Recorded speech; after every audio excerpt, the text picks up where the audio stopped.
Thanks for coming to my talk today. I study how law allocates authority and responsibility inside institutions, especially when institutions change faster than the law does. Today, I'm going to talk about what's commonly called cryptocurrency, or more casually, crypto. But crypto is a confusing misnomer for a bunch of different functions, which you're all probably familiar with already. So if we cut through the technobabble and focus on the actual financial functions, we can start to solve real legal problems together. So, shall we give that a try? First, please let me offer a very brief technical note. What we are really talking about today is financial products that use distributed ledger technology, or DLT. DLT sounds fancy, but it's basically a digital accounting system that allows many people to read and write transaction entries at the same time.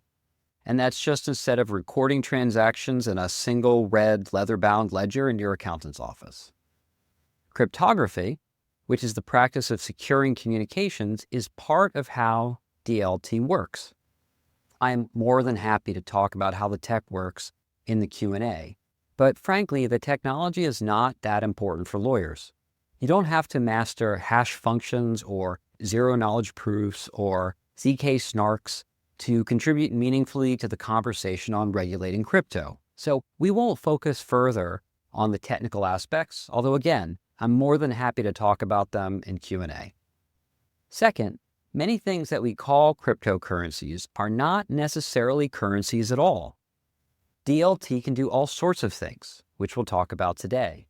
Because my main point is that we should regulate things based on the functions they do, not what form of technology they employ to do it. And this is what I mean by function over form. So, today we're going to talk about things called cryptocurrencies, but they are not necessarily currencies. And the cryptography isn't necessarily that important either. So let's focus on what really matters, which is, what does this stuff really do? Then we can figure out how to regulate it, okay? Let's start with a familiar financial function, raising capital. Stocks, bonds, and other investment contracts are ways people trade cash now for future income streams based on the efforts of others. Those things are, or at least should be, regulated by the Securities Act. Some crypto assets are just shares of stock by another name. Instead of selling shares in a Delaware corporation, a team issues tokens. This is called an initial coin offering, or ICO. Like a company going public is called an initial public offering, or IPO. Investors buy in expecting profits based on the efforts of the people running the project. And if that sounds like a security to you, it is. The form might be different. To get technical for a minute, the transactions are recorded on a decentralized blockchain ledger instead of via a centralized clearinghouse, but the function is the same. When that's happening, the securities laws should apply. And I don't think there's serious disagreement on the point, so I'm not going to focus on it today. Rather, I want to emphasize my thesis here. If something is built like a security, regulate it like a security. You don't need new categories for that. You just need to look past the blockchain gloss and see what's actually going on. The second crypto function is money. In economics, money does three things. First, money acts as a medium of exchange, meaning you can trade money for goods and services. Second, money serves as a unit of account, meaning prices are quoted in money. And third, money stores value, meaning that money holds its purchasing power over time. Currency, by the way, is a tangible form of money. So US dollars are money. Dollar bills are currency. Some crypto assets, most famously Bitcoin, try to operate like money. Bitcoin is a digital substitute for cash. It's fair to call these things cryptocurrencies, although calling them crypto money is slightly more accurate. Such cryptocurrencies are not securities. Bitcoin has nothing to do with future cash flows based on others' efforts. You don't buy Bitcoin expecting a dividend from Bitcoin Inc. There is no Bitcoin Inc. You hold Bitcoin because you think Bitcoin will hold value, or because you want to use it to buy something, like a TV from Overstock.com, or maybe fentanyl from China. But here's the problem. Bitcoin is a terrible currency. It's too volatile. In early 2023, Bitcoin's value dropped over 17% in a single month. Most people are not happy when a TV gets 17% more expensive while you're checking out online because someone named Roaring Kitty posted something salty on a Reddit thread called Wall Street Bets. You can't use something as money if it might lose 10% of its value between checkout and confirmation. That's not a medium of exchange, it's a poker chip. So what is a Bitcoin? Well, again, it's not government money because it's not issued by a central authority, but it does function, albeit poorly, as a form of private money. That's why, when it's regulated, it should be regulated through laws regarding financial crimes, tax enforcement, or anti-money laundering. Securities law doesn't fit here because there's no issuer. There's no cash flows. There's no one making a promise about the efforts of others and how that results in profits for you. The legal questions are about usage and transfer, not disclosure or investor protection. This isn't the first time private actors tried to invent money. In fact, I wrote a book chapter about the last time it happened in the U.S. during the so-called wildcat banking era of the 19th century. Back then, state-chartered banks issued their own paper notes, and some of those notes were redeemable for cords of wood or animal furs. Many of these banks failed, so no one could redeem the notes, and we had a financial crisis followed by a recession. So Congress passed the National Bank Act and created a uniform money system backed by real reserves. Here's the lesson. If something functions like money, we regulate it for redemption risk and systemic stability. We don't regulate it as a security, we regulate it as a banknote. Now, I'll admit, the claim that we should regulate Bitcoin like notes from the Bank of Cleveland is a little more controversial and a lot harder to implement. But luckily for me, that's not today's topic. So I'll keep building the taxonomy, and I'll gladly brainstorm practical regulation of decentralized banknotes during Q&A. But again, same technology, different function, so we need a different legal treatment. We already know how to handle things that behave like money. We've done it before. We don't need new law. It's just about recognizing when crypto functions like money. Stablecoins try to solve Bitcoin's biggest problem, volatility.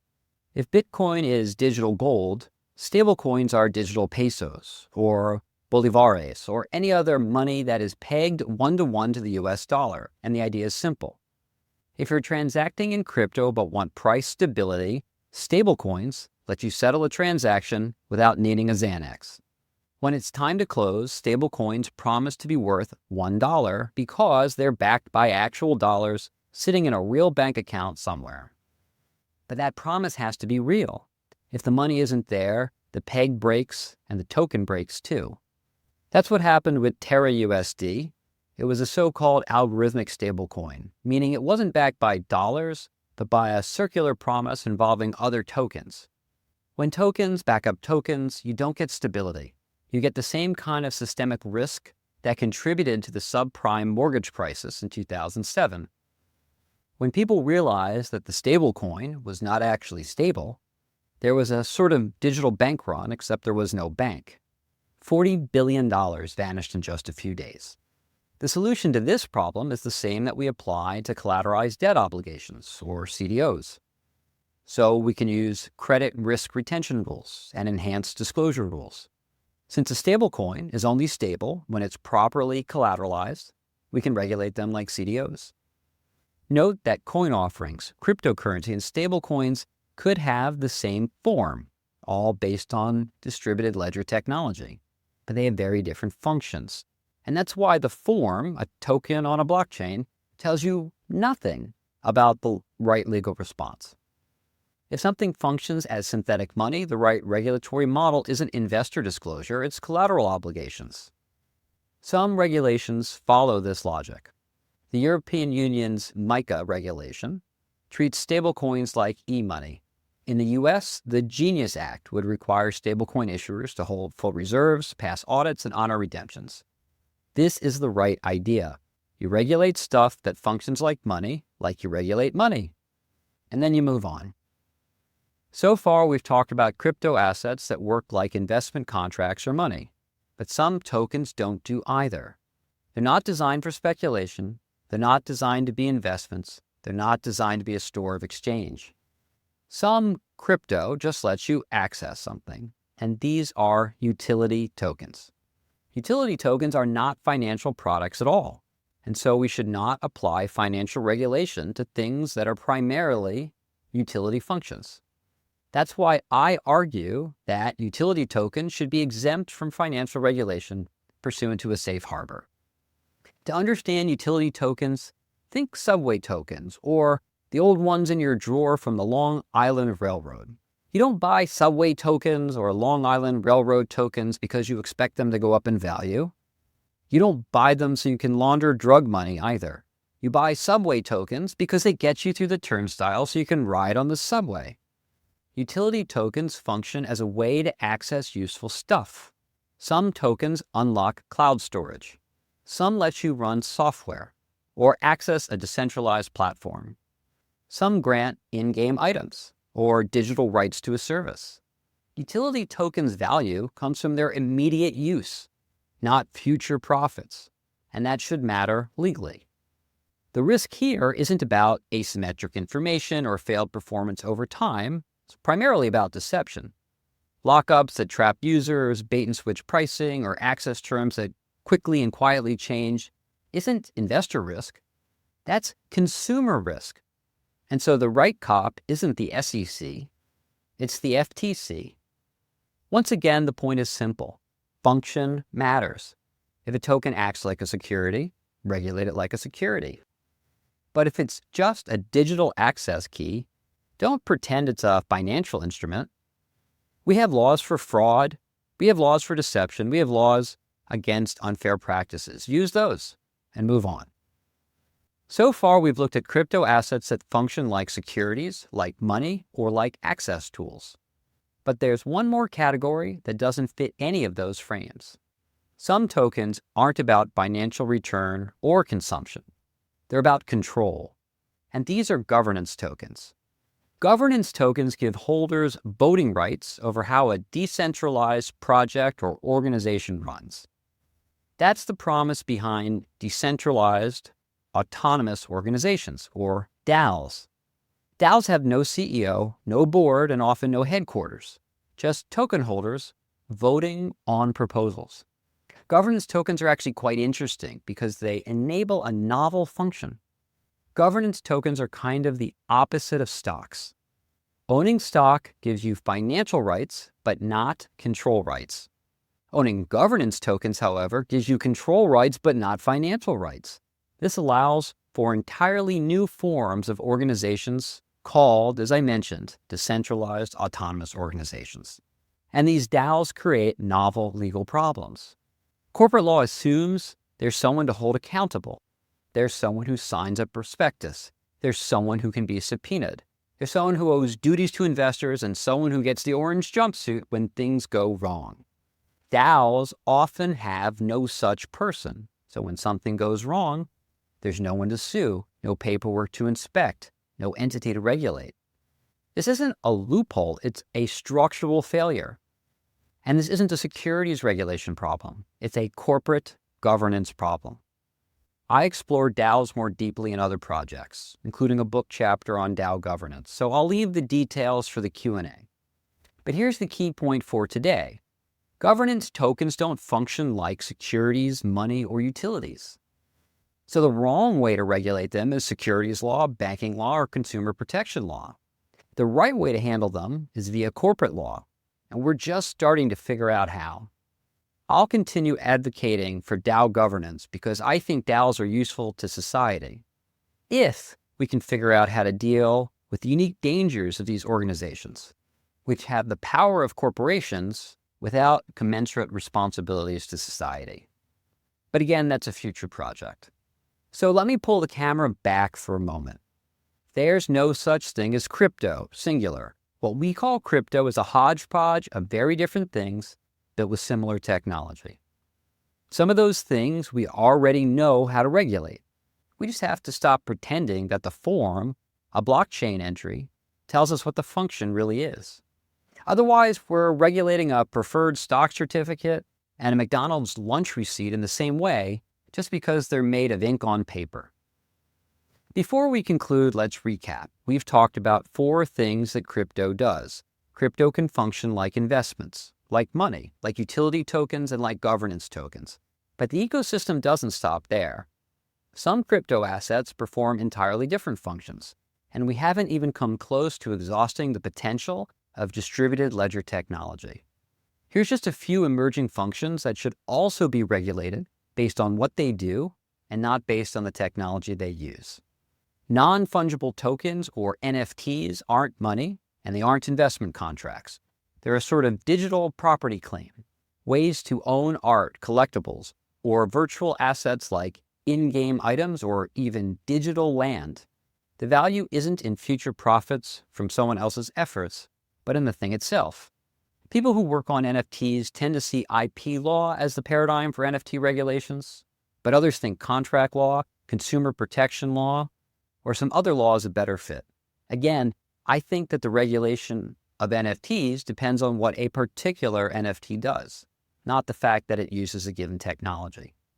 Privacy coins like Monero or Zcash are built for transacting anonymously.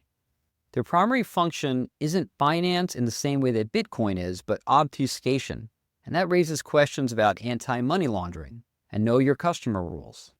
There's also a growing class of asset-backed tokens, which are digital claims on real-world things, which can include real estate or gold or even stocks and bonds. These could be treated like securities or like derivatives of commodities because they represent ownership in some type of real-world asset. They can also replace brokerage functions, so the SEC is looking at regulating the function of them under the Exchange Act instead of under the Securities Act. And even central banks are getting into the game. Several countries are developing central bank digital currencies, which are digital cash substitutes that aim to combine state backing with programmable functions.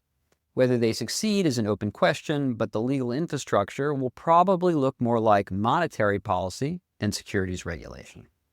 I obviously can't unpack each of these today, so again, here's the bigger picture. Crypto isn't just one thing, it's a stack of functions, stitched together in common code. Some look like securities, some look like banks, some look like software, and some, frankly, don't look like anything we've regulated before. That's why our current approach, trying to force every token into one box because they use cryptography, or because they're decentralized, isn't just wrong, it's completely incoherent. So here's my argument. Since crypto isn't a single thing, it's a messy label for a stack of functions built around the same technology, we should look at what the function is. A token that raises capital gets regulated like securities. A token that acts like money should be regulated like banknotes. If it's a software access key, or if it's a governance vote, or if it's a digital collectible, the right legal frame depends on function, not on form. When institutions mutate faster than the law built to govern them, legal categories start to slip.